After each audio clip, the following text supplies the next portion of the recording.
Ulama NU ini sebut nasab habaib Ba'alawi di Indonesia terputus dari Nabi Muhammad SAW. Bahar bin Smith bilang begini. Assalamualaikum. Tes DNA, udah bilang kalau mau tes DNA 2 syarat.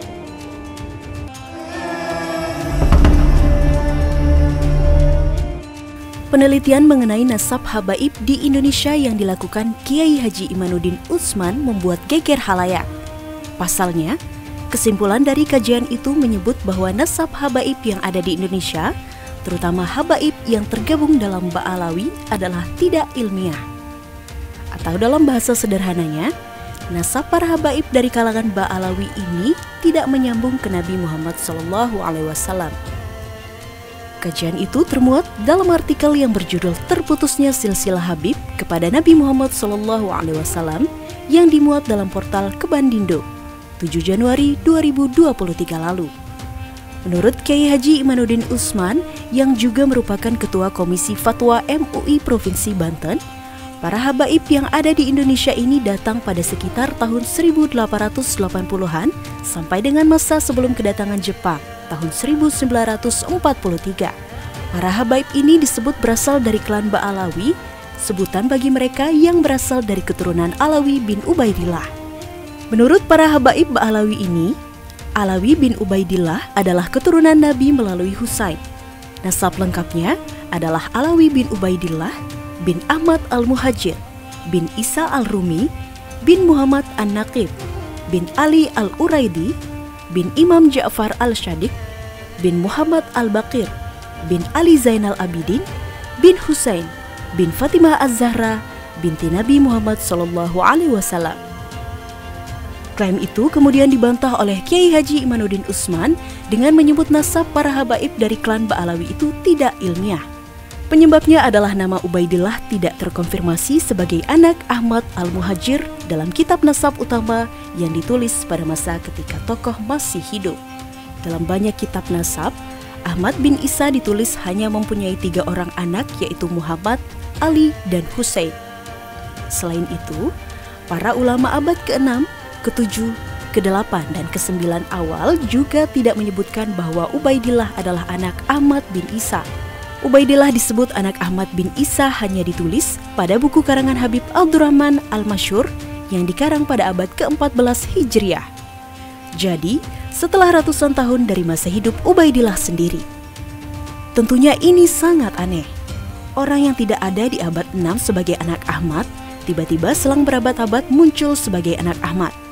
Menurut Kiai Haji Imanuddin Utsman, yang Infonusa kutip dari reminubanten.co.id, metode penelitiannya bersifat kuantitatif, yaitu dari data menuju teori dengan objeknya berupa kajian pustaka.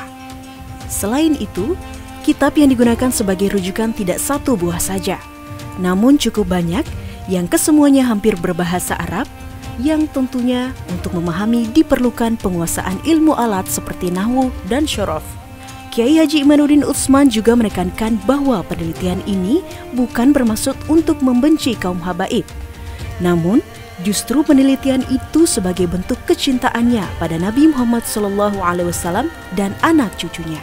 Namun, salah seorang habaib dari Ba'alawi, Bahar bin Smith, memberikan reaksi yang garang atas hasil penelitian itu. Menurut ulama berambut pirang itu, nasab habaib dari keluarga Ba'alawi ini terang benderang bagaikan sinar matahari di siang hari.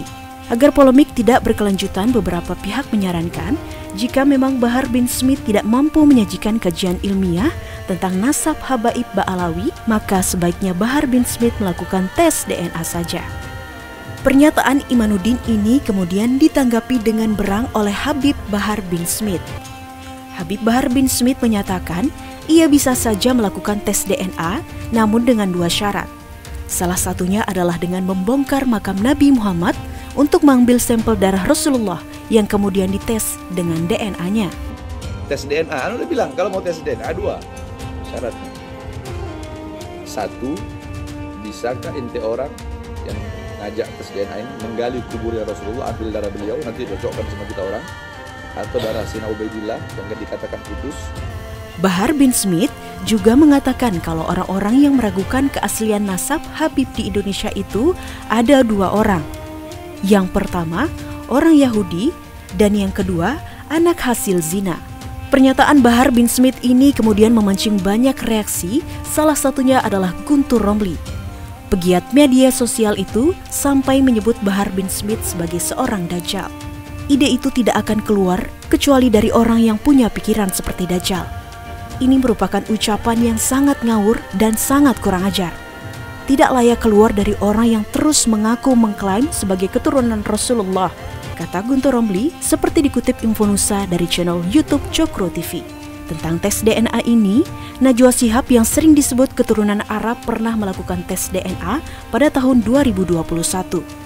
Hasilnya hanya 2% DNA yang berasal dari Arab. Jadi bagaimana? Masih percaya kalau Bahar bin Smith adalah keturunan Nabi Muhammad SAW? Jawabannya tulis di kolom komentar ya.